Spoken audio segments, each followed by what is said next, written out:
Hello everyone, welcome back to our channel. So friends, కొత్తగా మన ఛానల్ని చూస్తున్నట్లయితే సబ్స్క్రైబ్ చేసుకోండి, లైక్ చేయండి, మీ ఫ్రెండ్స్కి షేర్ చేయండి.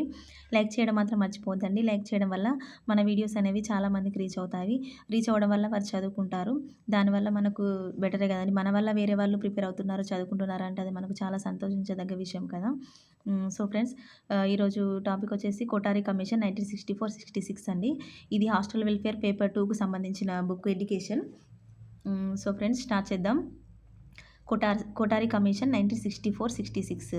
ఈ కోటారి కమిషన్ దౌలత్ సింగ్ కోటారి అనే అతను UGC university grants commission chairman అండి. దౌలత్ సింగ్ కోటారి. ఈ కోటారి అధ్యక్షతన ఒక కమిషన్ను కేంద్ర ప్రభుత్వం నియమిస్తుంది. ఎప్పుడు అంటే 1964 జూలై 14 నియమిస్తుంది.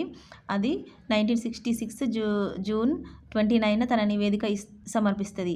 అసలు ఈ కోటారి కమిషన్ను ఎందుకు నియమించింది అంటే, దీని ముందు మాధ్యమిక విద్యా కమిషన్ అనేది 1952లో వేశారు. ఆ కమిషన్ అనేది ఓన్లీ మాధ్యమిక విద్యలో వచ్చే సంస్కరణల గురించే సూచించింది, కానీ పునాది విద్య, ఉన్నత విద్య ఏ విధంగా ఉండాలనేది పట్టించుకోలేదు. కాబట్టి ప్రాథమిక విద్య నుండి పునాది విద్య వరకు ఏ విధంగా విద్యలో సంస్కరణలు తీసుకురావాలి అనే దాని గురించి కేంద్ర ప్రభుత్వం కోటారి కమిషన్ అనే కమిషన్ను వేస్తుంది. సో ఫ్రెండ్స్, మాధ్యమిక విద్యా కమిషన్లో విద్యా విధానం ఏ విధంగా ఉండే, 5343 అని ఉండే. 5343 5+3+4+3 అనేది ఉండేది. మనకి ఇక్కడ 5+3+4+3 అని తీసేసి ఇక్కడ మన కోటారి కమిషన్ అనేది వేరే విద్యా విధానాన్ని వేరే విద్యా దశలను నియమిస్తుంది. సో ఫ్రెండ్స్, ఇక్కడ స్వతంత్ర అనంతరం విద్యారంగంలో పొందుపరచబడిన విలువలకు అనుగుణంగా సంపూర్ణ విద్యా విధానం కోసం సమగ్రమైన నివేదిక సమర్పించమని ఆనాటి యూనివర్సిటీ గ్రాంట్ కమిషన్ చైర్మన్ అయిన డాక్టర్ దౌలత్ సింగ్ కోటారి అధ్యక్షతన భారతీయ విద్యా కమిషన్ను జూలై 14, 1964 కేంద్ర ప్రభుత్వం నియమించింది. ఈ కమిషన్ తన పనిని 1964 అక్టోబర్ 2 నుండి ప్రారంభించి 1966 జూన్ 29 విద్య, జాతీయ అభివృద్ధి లేదా వికాసం అనే పేరుతో ఆనాటి కేంద్ర విద్యా మంత్రి ఎంసీ చాగ్లాకు తన నివేదికను సమర్పించింది. ఈ నివేదికలో మొదటి వాక్యం దేశ భవిష్యత్ తరగతి గదిలో నిర్మించబడుతుంది అని పేర్కొని, విద్య మార్పుకు సాధనం అని, ఇది దేశ ప్రజల జీవన అవసరాలకు, ఆశయాలకు సంబంధించి ఉండాలని నివేదికలో ప్రస్తావించారు. సో ఇక్కడ మనకి ఏంటంటే, దౌలత్ సింగ్ కోటారి అధ్యక్షతన ఒక కమిషన్ అనేది వేస్తారు. అతను 1964 అక్టోబర్ 2 నుండి కోటారి కమిషన్ అనేది తన పనిని ప్రారంభిస్తుంది. ఇక్కడ అక్టోబర్ 2 దౌలత్ సింగ్ కోటారి కమిషన్ అనేది అక్టోబర్ 2 ఎవరి పుట్టినరోజున తన పనిని ప్రారంభించింది అని ఇక్కడ ఎగ్జామ్ పాయింట్ ఆఫ్లో ఇంపార్టెంట్ అండి. ఇక్కడ గాంధీ జయంతి రోజున కోటారి కమిషన్ అనేది తన పనిని ప్రారంభించి 1966 జూన్ 29 తన నివేదిక విద్య, జాతీయ అభివృద్ధి లేదా వికాసం, ఇక్కడ ఇది ఇంపార్టెంట్, ఏ పేరుతో కోటారి కమిషన్ తన నివేదిక ఇస్తుంది అంటే, విద్య, జాతీయ అభివృద్ధి లేదా వికాసం అనే పేరుతో ఆనాటి కేంద్ర విద్యా శాఖ మంత్రి అయిన ఎంసీ చాగ్లాకు నివేదిక సమర్పిస్తుంది. ఆ నివేదికలో మొదటి వాక్యం ఏముంటుందంటే, దేశ భవిష్యత్ తరగతి గదిలో నిర్మించబడుతుంది అనేది మొదటి వాక్యం. తన నివేదికలోనే మొట్టమొదటి వాక్యమే ఈ విధంగా ఉంటుంది అని పేర్కొంటుంది. విద్య మార్పుకు సాధనం.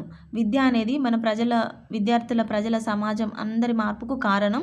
అది దేశ ప్రజల జీవన అవసరాలకు, ఆశయాలకు సంబంధించి ఉండాలని నివేదికలో ప్రస్తావించింది. ఇక్కడ కోటారి కమిషన్ అనే అతను కోటారి ఏం ప్రస్తావించిందంటే, విద్య అనేది మార్పుకు సాధనం, అది దేశ ప్రజల జీవన అవసరాలకు, ఆశయాలకు సంబంధించి ఉండాలని ప్రస్తావించిండు. సో ఇక్కడ కోటారి కమిషన్ అనేది కొన్ని సిఫారసులు చేసింది. ఏమేమి సిఫారసులు చేసిందో చూద్దాం. కోటారి కమిషన్ 6 సిఫారసులు చేసింది. జాతీయ విద్యా లక్ష్యం ఈ కింది విధంగా ఉండాలని సూచించింది. ఫస్ట్, విద్యా లక్ష్యం విద్యా ఉత్పాదకతను పెంచాలి. ఫస్ట్. సెకండ్, జాతీయ మరియు సామాజిక సమగ్రతను సాధించాలి. థర్డ్, ఆధునికీకరణ ప్రక్రియను వేగవంతం చేయాలి. ఫోర్త్, ప్రజాస్వామ్యాన్ని పటిష్టపరచాలి. ఫిఫ్త్, సామాజిక నైతిక విలువలను పెంపొందించాలి. సిక్స్త్, అంతర్జాతీయ అవగాహన, శాంతి. ఇక్కడ మనం ఒక్కొక్కటి చూద్దాం. విద్యా ఉత్పాదకతను పెంచాలి అంటే, విద్యలో ఉత్పాదకతను అనేది పెంచాలి. ఎందుకంటే మనకి ఇక్కడ ఫస్ట్ ప్లానింగ్లో 1951లో ఫస్ట్ ప్లానింగ్లో వ్యవసాయానికి ఇంపార్టెన్స్ ఇస్తారు. ఆ వ్యవసాయానికి ఇస్తే వ్యవసాయ రంగం చాలా అభివృద్ధి చెందుతుంది. అందరికీ ఆనాడు ఉన్న దేశ ప్రజలకు ఉండే సరిపడే ఆహార ధాన్యాలను సమకూరుస్తుంది. సెకండ్ ప్లానింగ్లో పరిశ్రమలకు ఇంపార్టెన్స్ ఇస్తారు. సో థర్డ్ ప్లానింగ్కి వచ్చేసి మళ్ళీ వ్యవసాయానికి ఇంపార్టెన్స్ ఇస్తారు. ఆ థర్డ్ ప్లానింగ్లో వ్యవసాయానికి ఇంపార్టెన్స్ ఇచ్చినా కానీ అప్పుడు ఆనాడు ప్రజలు చాలామంది ఫస్ట్ ప్లానింగ్కి థర్డ్ ప్లానింగ్కి ప్రజలు అనేది జనాభా అనేది పెరుగుతూ వస్తుంది. ఆ పెరుగుతున్న జనాభాకు అనుగుణంగా వ్యవసాయంలో ఉత్పాదకత అనేది సాధించలేకపోయాం. సో విద్య అనేది సాధిస్తే మన విద్యలో మనం ముందుంటే వ్యవసాయ ఉత్పాదకతలు కూడా సాధిస్తామనే ఆలోచన వచ్చేసి విద్యా ఉత్పాదకతను పెంచాలి అని కొఠారి కమిషన్ సూచించిండు. ఆ విధంగా ఒక వ్యవసాయంలోనే కాకుండా అన్ని రంగాల్లో విద్యలో ముందుంటే అన్ని రంగాల్లో ఉత్పాదకతను సాధించవచ్చు అనే ఉద్దేశంతో విద్యా ఉత్పాదకతను పెంచాలి అనేదాన్ని కొఠారి కమిషన్ తన సిఫారసులో మొదటి సిఫారసుగా తీసుకున్నాడు. సెకండ్, జాతీయ మరియు సామాజిక సమగ్రతను సాధించాలి. ఇక్కడ మనకు 1962 ఆ సమయంలో చైనాకును మనకు యుద్ధం జరుగుతుండగా మన దేశంలోని కొందరు వ్యక్తులు కొన్ని సంస్థలు అనేటివి మనకు కాకుండా వేరే చైనా వాళ్ళకి ఇండైరెక్ట్గా సపోర్ట్ చేశాయి. సో దానివల్ల ఆ విధంగా ఉండకూడదు. మన జాతీయ మరియు సామాజిక సమగ్రతను సాధించాలి. మనమందరం మన దేశ ప్రజలమందరం భిన్నత్వంలో ఏకత్వంలాగా కలిసి ఐక్యతగా ఉండాలి. మనకు జాతీయ మరియు సామాజిక సమగ్రతను సాధించే విధంగా ఉండాలి. మన దేశ మనం అందరం ఐక్యంగా ఉండాలి అనే ఉద్దేశంతో జాతీయ మరియు సామాజిక సమగ్రతను సాధించాలి అనేదాన్ని రెండవ సిఫారసుగా తీసుకొచ్చాడు. నెక్స్ట్, ఆధునికీకరణ ప్రక్రియ వేగవంతం చేయాలి. ఆధునికీకరణ ప్రక్రియ అంటే ఇక్కడ మనకు 1964, 66 ఆ సమయంలో మన ఇస్రోనే ఏర్పడలేదండి. అంతరిక్ష కేంద్రం ఇస్రో ఏర్పడలేదు. సో అప్పటికే చాలా దేశాలు మన ఉపగ్రహాలను తయారు చేసి అంతరిక్షంలోకి పంపిస్తున్నాయి. అయినా కూడా మనది ఇంకా వెనుకబడి ఉంది అనే ఉద్దేశంతో ఈ కొఠారి ఏం చేశారు, దౌలత్ సింగ్ కొఠారి ఆధునికీకరణ ప్రక్రియను వేగవంతం చేయాలి అనే దాన్ని మూడో సిఫారసుగా చేశాడు. నాలుగవది, ప్రజాస్వామ్యాన్ని పటిష్టపరచాలి.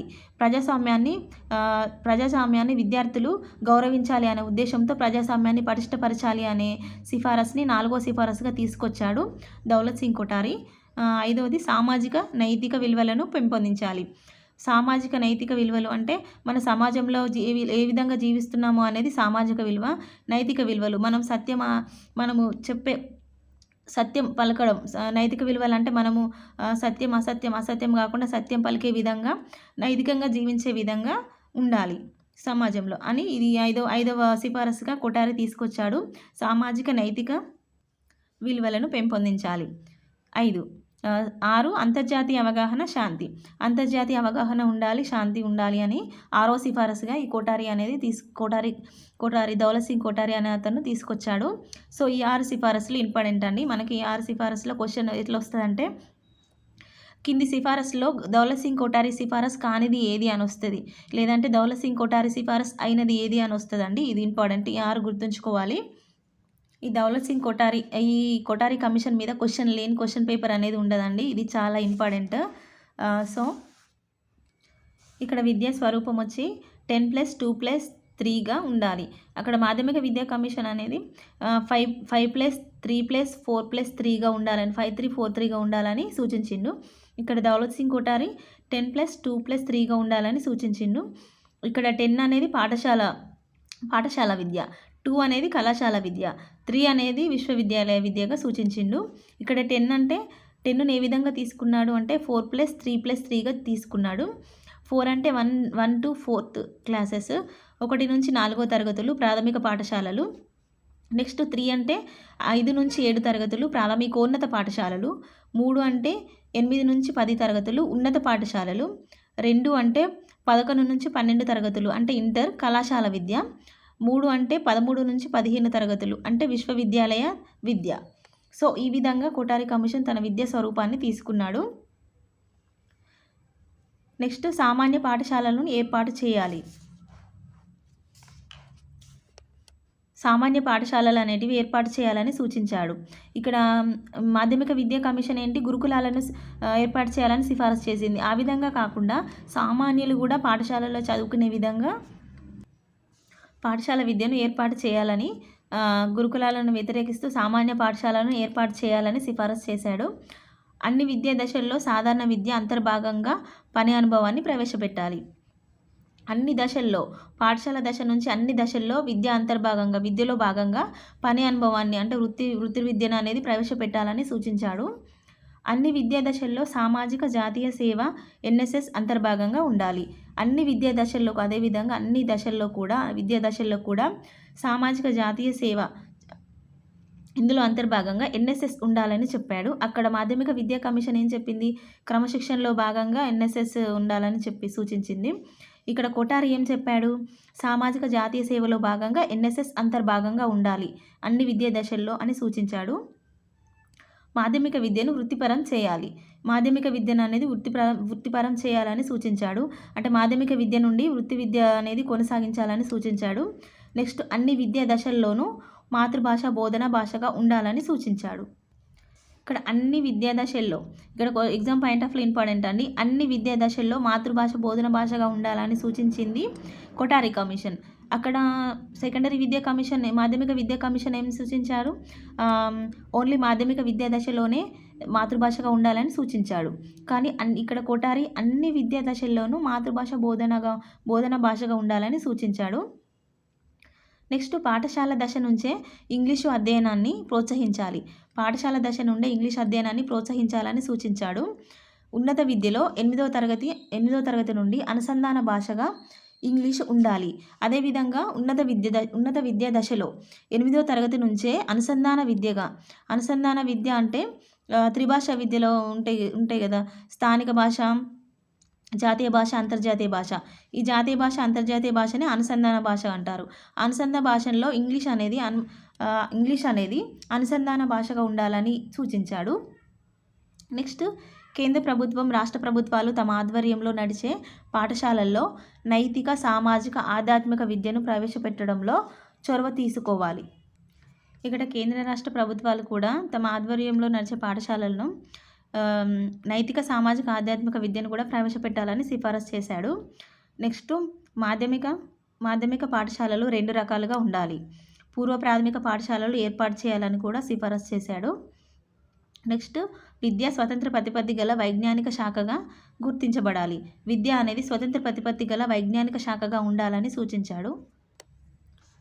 ప్రాథమిక పాఠశాలల ఉపాధ్యాయులను ఉద్దేశించిన ఉపాధ్యాయ శిక్షణా కాలం 2 సంవత్సరాలు. మాధ్యమిక పాఠశాలల ఉపాధ్యాయులకు ఉద్దేశించిన ఉపాధ్యాయ శిక్షణ కాలం 1 సంవత్సరంగా ఉండాలి. ఇక్కడ ప్రాథమిక పాఠశాలల్లో చెప్పే ఉపాధ్యాయులకు ఉపాధ్యాయ శిక్షణ అనేది 2 సంవత్సరాలు ఉండాలి. మాధ్యమిక పాఠశాలలో చెప్పే ఉపాధ్యాయులకు ఉపాధ్యాయ శిక్షణ కాలం 1 సంవత్సరం ఉండాలని సూచించాడు. 10 సంవత్సరాల పాఠశాల విద్యలో భాగంగా సైన్స్, మ్యాథ్స్ తప్పనిసరి సబ్జెక్టుగా ఉండాలి. ఈ 10 సంవత్సరాల పాఠశాల విద్యా దశలో సైన్స్ అనేది, మ్యాథ్స్ అనేది కంపల్సరీ ఉండాలని చెప్పాడు. నెక్స్ట్ పరీక్షా పత్రాలను శాస్త్రీయంగా తయారు చేసి బాహ్య పరీక్షా విధానాన్ని మెరుగుపరచాలి. శాస్త్రీయంగా పరీక్షా పత్రాలను తయారు చేయాలని సూచించాడు. నెక్స్ట్ విద్యార్థి వికాసం అన్ని అంశాలను మూల్యాంకనం చేసేలా అంతర్మూల్యాంకనం సమగ్రంగా ఉండేటట్లు చూడాలి. విద్యార్థి అనేది అన్ని రకాలుగా అభివృద్ధి చెందే విధంగా అన్ని అంశాలను మూల్యాంకనం చేసేలా అంతర్మూల్యాంకనంగా సమగ్రంగా ఉండేటట్లు చూడాలి అని సిఫారసు చేశాడు. నెక్స్ట్ అంతర్జాతీయ ప్రమాణాలను సాధించడానికి ప్రముఖ విశ్వవిద్యాలయాలను, అభ్యుదయ అధ్యయన కేంద్రాలను స్థాపించాలి.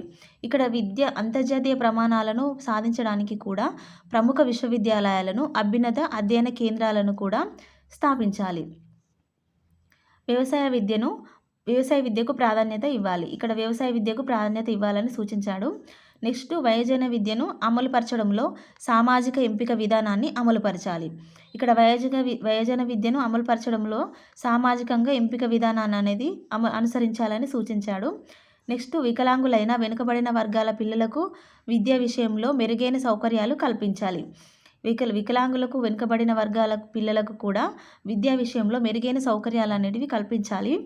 నెక్స్ట్ విద్యా విస్తరణను యోచించేటప్పుడు మానవ శక్తి అవసరాలు గమనంలో ఉంచుకోవాలి.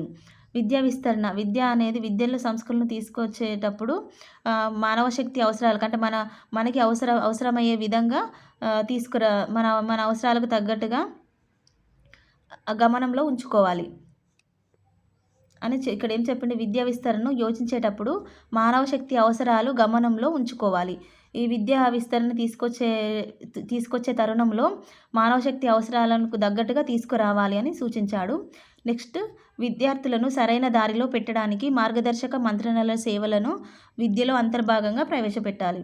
ఇక్కడ సరైన దారిలో పెట్టడానికి విద్యార్థులను మార్గదర్శకత్వం ఇచ్చే విధంగా మంత్రణల సేవలను విద్యల్లో అంతర్భాగంగా ప్రవేశపెట్టాలని సూచించాడు.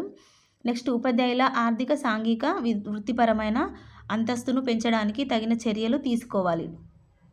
ఇక్కడ ఉపాధ్యాయుల ఆర్థిక, సాంఘిక, వృత్తిపరమైన అంతస్తును వృత్తిపరమైన అంతస్తును పెంచడానికి కూడా చర్యలు తీసుకోవాలని సూచించాడు.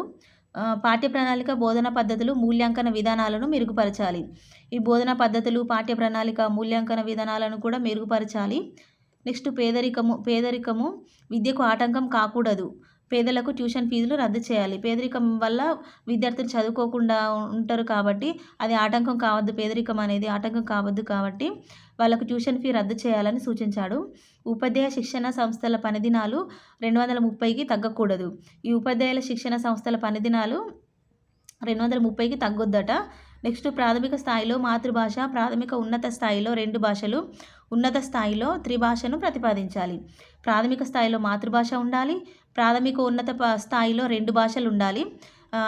ఉన్నత స్థాయిలో త్రిభాషను పాటించాలని సూచించాడు ఇక్కడ. నెక్స్ట్, కొఠారి కమిషన్ ప్రాముఖ్యత. కొఠారి కమిషన్ జాతీయ విద్యా విధానాన్ని మెరుగుపరచడానికి ముఖ్యమైన విలువైన సిఫారసును చేసింది. ఈ కొఠారి కమిషన్ భారతీయ విద్యా విధానాన్ని మెరుగుపరచడానికి ముఖ్యమైన విలువైన సిఫారసులను చేసిందట. నెక్స్ట్, భారత ప్రభుత్వం దాని అనేక సిఫారసులను ఆమోదించి అమలు జరిపింది.